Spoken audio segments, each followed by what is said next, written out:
My name is Sandy Adomaitis, the social media director for the Page International Screenwriting Awards, and your host for the Writers Hangout, a podcast that celebrates the many stages of writing, from inspiration to the first draft, revising, getting a project made, and everything in between.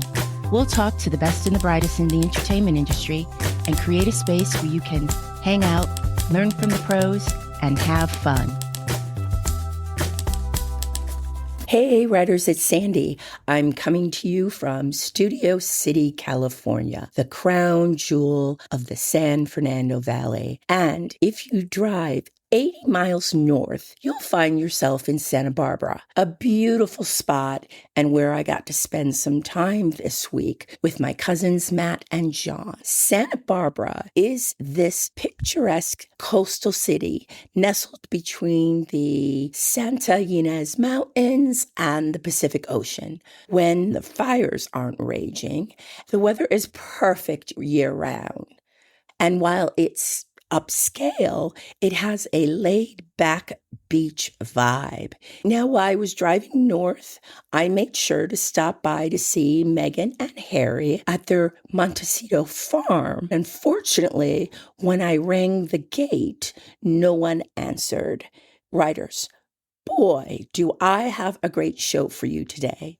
My guest is Billy Luther, an award-winning Indigenous writer, director, and producer with 2 Sundance world premieres and the Netflix feature entitled Frybread Face and Me, which we talk a lot about in this episode. And my voice sounds much better in this interview. I have been suffering from an allergy cough and losing my voice. Writers, let's start the show. Billy Luther, thank you so much for joining us on the Writers Hangout. Thank you for having me. Hey, I've been asking my guests lately at the top of the show, did you try to get Olympic tickets? No, because I thought the state of the world, are we going to make it to 2020? I can't plan that far ahead. How about the World Cup? Are you going to do any World Cup? No. Not your thing? I mean, I would go to experience if someone gave me a ticket, but I'm a Dodgers guy, so I... Cool. But if anybody out there who's listening has an extra ticket, I will put you and Billy together for the World Cup. Okay. Yes, I'll go. Okay. And excuse me, I have a allergy cough, so I hope that won't happen too much. Billy, congratulations on Frybread Face and Me, which you wrote and directed and is currently on Netflix. Mm-hmm. And I actually got Netflix just to see Frybread Face and Me, and I loved it so much. Can you tell us about the movie? Yeah. The title, it's a tongue twister for so many people. My producers and everybody's like, change the title, change it. I said, nope. Everyone's going to learn how to say fry bread. Yes. Yeah. It's a coming of age story about this urban Native American kid who is searching for his identity, and not just culturally, but, figuring himself out. It's a parallel to my experience. I grew up in San Diego. I was suppressing who I really was because at 10, 11, you're still trying to figure stuff out. But yeah, and during the summers, I would spend time on my grandmother's ranch on the Navajo reservation. And she spoke no English. I spoke no Navajo, and it would just be the two of us. And our communication was gestures, smiles, looks. It was so special. And I didn't realize how special it was until, as an adult, as a writer, those movements and the nuances of just no words is what I put into a lot of my writing and my work. There's love. That's just the natural. And I believe that is such a big part of my adulthood and my life and my creative. What I just thought of while you were talking, there are subtitles in the movie. So when the grandmother's speaking, you can understand her. Did you make a choice? You could have done no subtitles. Right. And did you go back and forth on that, or that was just from the get-go, you were going to use subtitles? Well, I wanted people to experience what Benny was. He went to the reservation. It was part of his experience of communication with his grandmother. not understanding. And the film had come out, people are like, did you forget to do the subtitles? And I tell them, my thought process on that, and it just made sense to them. The sad thing about net subtitles, they're not the subtitles that we brought in and had in our festival journey and all of that. I don't know what they go through with the Netflix, but there's some really mistakes and things. So Netflix has their own subtitler. Yeah, and we can't fix it right now. Culturally, did they get words wrong? Because as a viewer, I didn't know what I was missing. So I certainly still enjoyed it. Okay, that's fine. Yeah, no, I think it's more cultural, like Navajo. Oh, okay. Just the little things, but are kind of big things in Navajo land. But nothing negative. Now, did the script for Frybread Face and Me change from your first draft to the finished film? Yeah. You know what happened was I started writing this. This is my first feature, my first finished screenplay. Talk about hitting it out of the park, screenplay. But you know what? I worked in documentary for about 15 years before, and I just fell in that. I went to film school to write and direct, but I made a documentary because I borrowed a camera. That's a different story. And I made the feature documentary called Miss Navajo. You got to see that. So I began writing this story throughout my documentary years, and I wrote a draft. It was very long.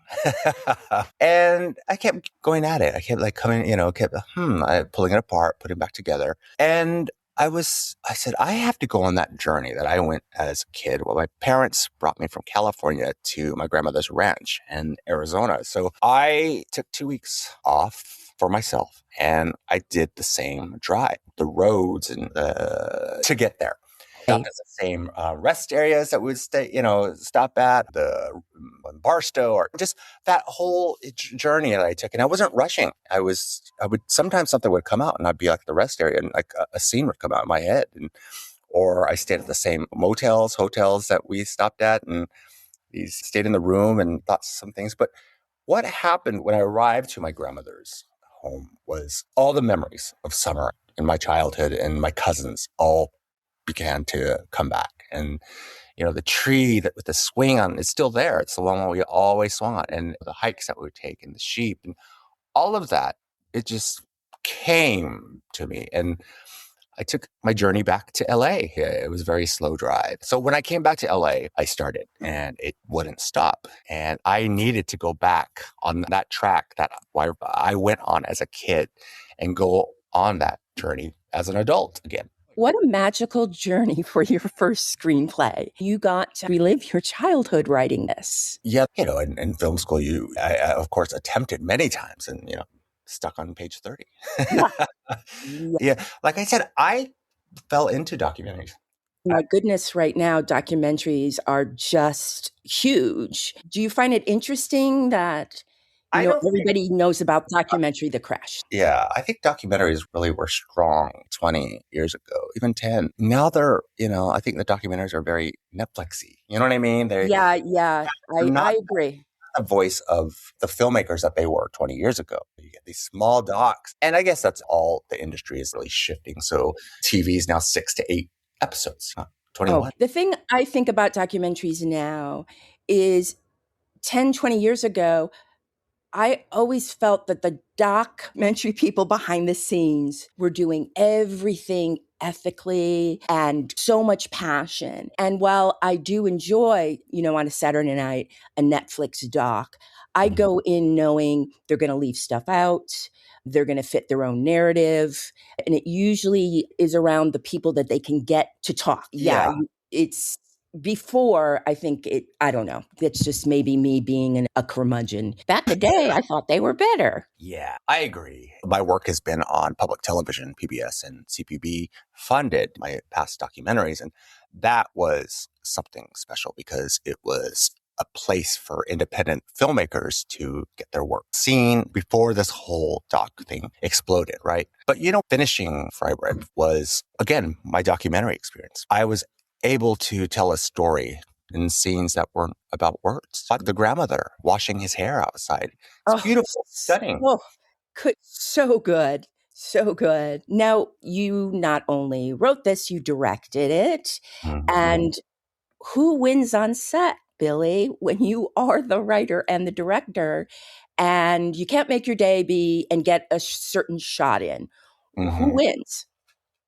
The approach was very different, with this one. Everyone just got out of COVID lockdown. So this was like early June 2021. And so everybody was excited to be around other people, right?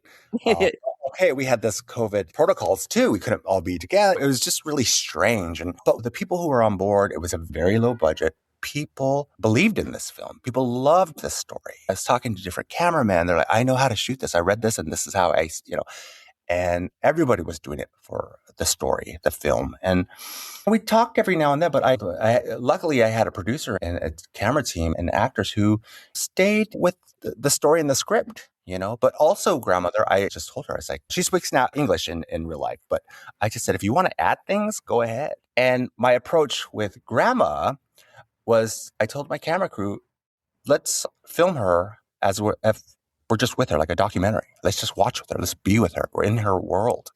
That way, and also with the kids, I was like, you have all this land to go about and run around. I was like, you're not going to be looking down and looking at if you hit your mark or not. Because I wanted them to have that freedom. There's so much out there that I thought I can't limit them to making hitting their marks. And that's how we rolled. You did a really good job, because when you wanted it intimate, it was intimate, and you had just that huge expanse to shoot on. I thought you did amazing in the balance. I never felt, I always was with whatever you were showing me. Oh, man, that's awesome. Yeah. And two, it was my story as well. So people knew the exact, what I felt, in terms of the lighting, the mood, and luckily we had a team of a lot of Navajo. They set dress. There was the fine detail. And you know what? I'm just going to tell you. I was at a screening at a festival, and the film at the Q&A, he got up and it was a Navajo man. And he started talking about kind of the art direction and all of that. And he said, that mug that was on that table with that family, and he started tearing up. He was like, my grandmother had that mug. Oh. And those are the little details that you get into in the film if you're from that world of Navajo. And everything that we built the hogan. We dragged in the trailer. We built the sheep curl. All of it. There was nothing there, and we built it. And it's because we had a lot of Navajo people on set that were building. Who knew what they were doing. Exactly. Yes, and those details are in my script. You know what I mean? It's yes. Grandmother, like there's a Navajo Nation fair on the. All those little details make sense to the yes. viewer. I feel like you're in there like, this has always been here. You know what I mean? As a viewer, Navajo, non-native Navajo, you're probably like, this feels lived. Exactly. Now your two leads were young, Keir Tillman as Benny and Charlie Hogan as Frybread Face. Yes. Love them. Where did you find them? Have they been in a lot of movies before? No, it's their first films, both of them. I know. The face on that little boy, I just want to hug and kiss all day long. I know. Well, the funny thing about that is today I do some Instagram reels and TikTok reels about the making of my films, stories behind them. And the funny thing is, I just finished the one about the casting today. And so casting them, it was COVID, lockdown. All the casting went through Zoom. I couldn't meet these people, and we were doing reads, and Charlie came in. And we knew right away, like literally 5 seconds in. I was like, this is Frybread. She was so confident. She was telling us her world and how she saw Frybread. And I was like, oh my God, she's already giving me notes. But that was a no-brainer. Like casting director and producer were like, oh my gosh, that's her. And then Benny, it took a while because we weren't getting a lot of Navajo boys that age. We were getting a lot of other tribes. But for me, it was important to have a Navajo boy in this role. Yeah. Are you still in touch with them? Every now and then. I see them on Instagram and everything. But they're young adults now, Yep. Keir is like 6 foot. And I'm like, no, you're...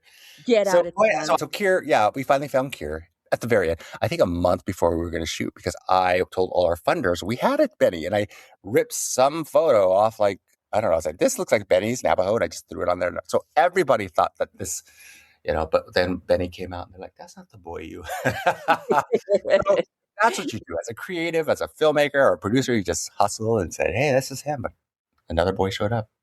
Now, All the characters in Frybread were so rich and compelling. I want a movie just about the younger aunt. I want to see, where did she go? Was she going to go to beauty school? Where did she go? Yes, and yes, To Phoenix? yeah, that's where she. Oh, I want to know where she is in Phoenix. I just loved her. Now Oh, I'm gonna say a couple of names, and I just want to hear your first thought. mhm. Marvin, who played the Martin, who played Yes. Marvin. Well, first off, he's married to Aunt Lucy, the one you were just talking about. They're like the hottest Navajo Indian couple. Not just native, they're so hot. But with both of them, I wrote with them in mind. Martin, I've always wanted to work with him. And I wanted to see, because he's always playing these very serious roles. And I said, just kind of open up. And he's like, Billy, this role is serious. I'm like, oh yeah, it is, right? But yeah, He's he's one of the sweetest guys that we've been friends since his first role in a movie. Morningstar Angeline. Oh, Morningstar is sisters with Sidney Freeland. Sidney Freeland is a Navajo director. She directs a lot of it. She did Resball, just a lot of things. So, but incredible. I've known her for a while, and she's working a lot. And she's just a sweet person, and she understood being the mom and understood the role, and she felt like she was connected to that mother. And everything just came up together with her. I could not stop crying when those two were together, the grandmother and the daughter. That was good job, Mhm. Billy. That's all I can say. Let's talk For Sarah sure. Natani, grandma. She's loved so much. People on the res just, get her autograph, take photos with her. I made this my first documentary, Miss Navajo, and my mother was Miss Navajo in the 60s. So now I think it's a 70-year-old pageant now. They've been going on for 70 years. And this pageant is very different. They don't parade in bathing suits, but they do everything cultural. So there's a slaughtering sheep category, there's language, it's really mind-blowing. And that's why I really wanted to follow this doc. I was like, wow. Right. And my connection with my mother, she told me stories as I was growing up. And so I wanted to show this kind of history of it, but also follow a young woman as she's competing that year, preparing, then competing. And her grandmother was Sarah Natani. And we were shooting in 2005. And so my producer and I were really searching for Navajo, and nobody was hitting it. And I thought, oh my God, I need to go back and see. And if Yeah. she's able to do it. And oh my God, it changed. Without her, there wouldn't be no movie, really, because she captured everything. She spoke no English, but the viewers, the audiences, and even the actors on set that was grandma.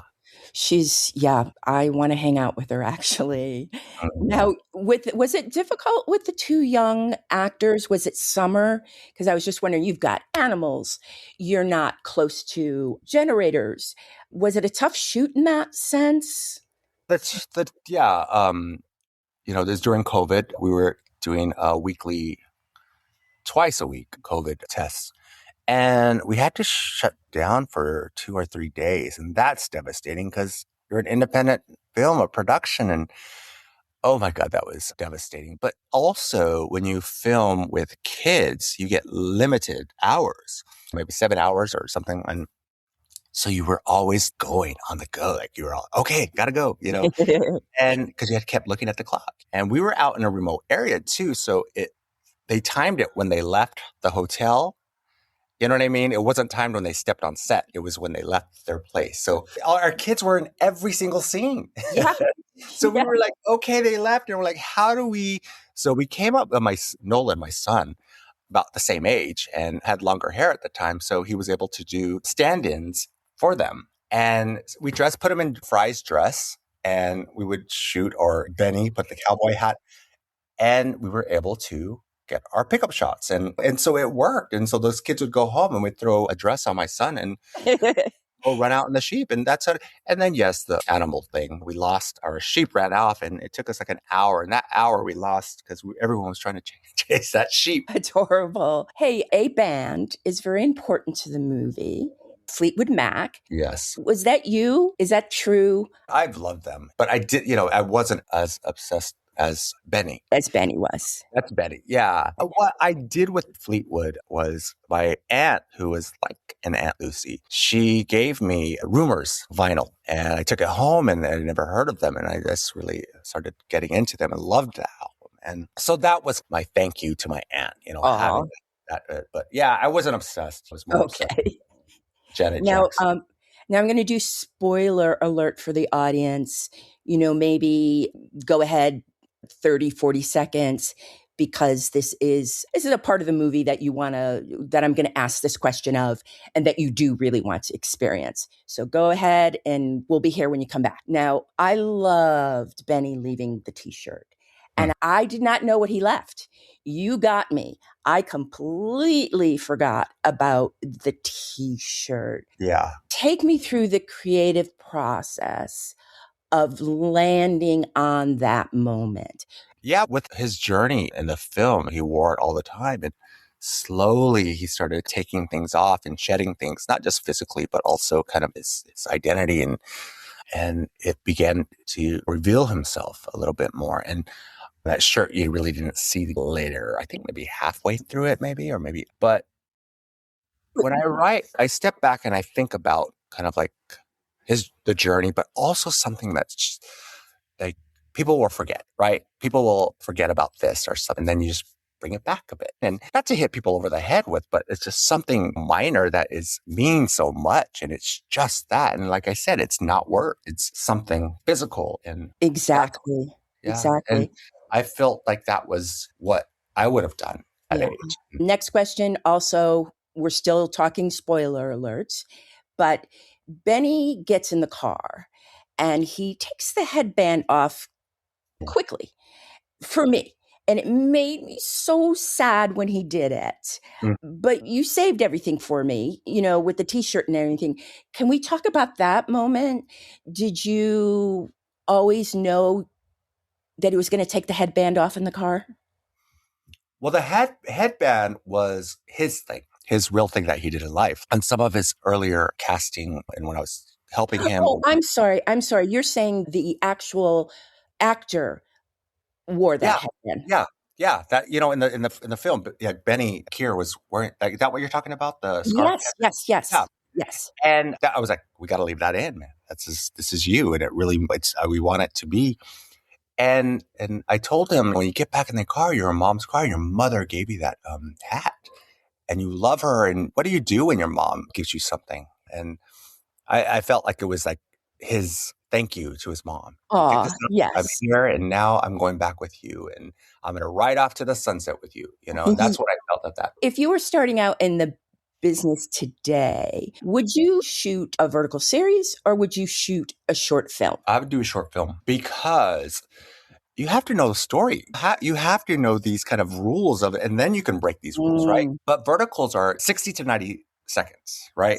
That's all you get. That's all it is. And if you don't know how to tell a story and cut when you need to cut, and long form right now is what you need to know, because then you'll start knowing how to tell stories, and you can see your voice. But a lot of people are jumping on now on these things. I have friends who work not in the industry, and they're sending me scripts to read, and they're AI, and there's a lot of fear in the industry about it and everything. But for me, I'm looking at the tools. I'm learning. I'm getting informed about it. I'm going to all these AI conferences and micro whatever. And because AI doesn't have my voice, doesn't have my experiences of being multi-tribal, gay, and an urban kid going to the res. It doesn't know that. And if you don't have that voice, then, AI doesn't have. And you forgot to say incredibly handsome in your characteristics. Aw, thank you. and great style. You have such great style. Now, what does a typical writing day look like for you? Do you find writing hard? You know what? Some days, but the funny thing is, like, all right, this is what's really sad that happened to me, right? Sandy. So Dark Winds, 2 years ago, I went on to do my own stuff, right? So I was like, okay, now, because when you're on a television show, you're locked literally an entire year. You can't really do much. And I was like, gosh, I really want to do my stuff. And so I began writing, and I got the rights to, I can't say because somebody who isn't here anymore I worked for 2 years, Sandy, did a lot of traveling, research, meeting people who work with him. So 2 years. And then Wow. it died one day. 2 years of this script, which I was everybody, my reps, everyone was so excited about it. And the family were like, no, what they wanted was a documentary. They don't understand how movies, you have to kind of like make up a character. Yeah. So it was killed in like 2 minutes. And my 2 years of residencies and developing it, funds for that, and just went away. But the next day I picked myself up and I had all of these ideas. And it's like that needed to happen for me to get into this new direction of creating something different. I really want to highlight that this business is not a straight line. And you could have thrown your pen down and said, I'm never going to write again. 2 years. Yeah. But you picked yourself right back up. And that is what you have to do. Yeah. This was really interesting to me, right? And it brought me back when I thought about that. But when I was 10 years old, my parents took me to go see The Color Purple, 1985, right? And I went to the theater, and I've never experienced anything like that in my life at 10. I felt something, and I didn't know what it was. There was no definition, and I knew what I felt. And I wanted to do that. I didn't know anything about writing and directing. I just wanted to do that. I wanted to make people feel what I felt, and I wanted to do that. And after the movie, I asked my dad, can you buy me the book, Alice Walker's book? And he said, no. And I was like, oh, but I never read. I finally asked you to buy me a book. And so we lived by a Woolworths. They don't have those anymore, but we lived by 5 and dime. And there was a grocery store, like a little shopping area that we lived by. And my dad would go to the grocery store, and I saw it on the rack at the Woolworths next door. And that's how I started reading that book. And I'd put it back on the rack, and I'd go. And sometimes I'd ride my bike over there. But that's how I finished that book, chapter by chapter. 10 years old, Billy Luther. This is so cool. And that's how I finished it. That's how I read it. And so I feel that those no's and those things that hold me back, I have to find a way to do it, right? I have to figure it out and say, okay, and that's how I felt about this 2-year script that died. It's like, you know what? This script actually changed my life in a way. It was about an artist coming to LA, a native artist coming to LA, not knowing anybody, trying to make it. And I was like, I identify with that. I came to LA and I didn't know a soul. And it was about using your culture with humor. And that was his art. But I told my partner, he was like, you should be more devastated. And I'm like, no, you know what? It's about the journey. That's what the people say. It's all about that journey. This film would have been something else. Yeah, if it went, but I think it had a bigger impact dying, and it gave us motivation to do, and like I said, create more. Yeah, that is so interesting. When you write, do you have a favorite pen, a knick-knack? Do you have superstitions? There's always these so-and-so never wrote on Fridays. I can't write more than 3 hours a day. I get, it's like, okay, I have enough. But I create playlists, Spotify playlists of what I'm thinking in my head, what I'm going to score, pop, Billboard chart. So very cool. I go into that world. I'm writing right now about Gen X. So I'm going into the 80s and 90s music right now. So I just create a playlist and I keep it in my car. So I drive and so I have my voice notes. So I say dialogue or whatever. But yeah, sometimes it's like I'm up until 3 a.m., Yep. Now, The Cure, my favorite 80s. So okay, yes. Look into them. And now I don't do Spotify, so I don't know how it works. Could my listeners look at your Spotify list? Yes, I'll send it to you. You don't even have to be a subscriber for it, I don't think. You just click it and it's like, okay, cool.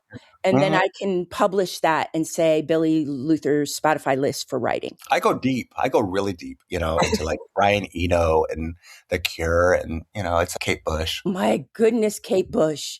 I worship her. And I even saw, and I'm blanking, Ice Cubes. Yes. Not Sonic Youth. He killed himself. And then the other band became... Oh, New Order? New Order. Okay. The Joy Division. And oh my God, have you seen that movie Control about Joy Division? No. Oh my God, I'm going to give you a list. That is, oh my God, that's such a good movie. One of Oh, my favorite. cool. Yeah, yeah. Oh, cool. Great. When you started out, what was your biggest misconception about what it means to be a working writer and director? Before film school, I had this thought, like this way of thinking. And then when I was at film school, this big explosion of like Tarantino, Pulp Fiction was out. So it was like this big, like, oh my God, as me and the other students were like, we want awards, we want the Oscar. And that was your goal of running towards and going, And as I'm 50, I look at it and I say, like, the work that I do, if it resonates with people, native and non-native, that's rewarding to me. And that's not being cliche, because Oscars, they're bought. It's a campaign, $2 million for a campaign to say, vote for me. That money could go to independent filmmakers. No, they want millions of dollars, but they thank God too after that. And I'm like, I was paid by Sony. But yeah, so I have a healthy family. My boys are healthy and they support what I do. And I'm living and I am getting income, dreaming, imagining things, creating things. Who knew? Like, you could get paid for this, right? So blessed to do this. And because there's only two things that I know how to do. It's wait tables, right? Correct. Yeah. Cool. But I do want to tell you, Sandy, before, is I am developing now this, it's a book. It's a real memoir of this woman, Dr. Lori. She's a Navajo woman. She's the first Navajo woman surgeon. And she became a surgeon in the 93. So that's where also I'm back into the 90s Gen X thing. And she began working on the Navajo res at this hospital. And true story, it's called The Scalpel and the Silver Bear. And it's a book that you should read. It's a fast read. And it's about first surgeon. And it's the first time the hantavirus came in the 90s. So this book is really cool. And I am like, oh my God, this is so good. And it's also the contradictions of being Navajo and the beliefs of touching the dead or touching inside somebody's body, which is a huge taboo. And so she wants to heal people, but she's also doing a thing that's not culturally. So she's living with this, and it's such an incredible story. And I'm having so much fun digging in it and learning so much about myself and my culture. And that's what I do with all of my films. Since I lived off the reservation in the city, my films teach me. I learn so much going into these worlds and these communities and native reservations. I learn more about myself. How cool. I'm going to read that right away. I can't wait. Are you in the research stage or you're writing? Yeah, well, I'm talking to her a lot, and I'm just developing, because I started to develop it as a television series, 6 to 8. And I was like, it works. And then I thought, you know what? It would be such a powerful film. And I was like, Navajo Erin Brockovich. Yes. So, yes. a badass, kick-ass Navajo woman. But also, Sandy, I love writing about my aunties and my grandmothers, and the women in my native culture raised me, and is part of why I love working in writing with women and strong. I feel that in your writing. Yes, thank you. Would you like to share any of your social media handles? Yes. Instagram is at It's Billy Luther, ITS Billy Luther. And also on X, it's just at Billy Luther.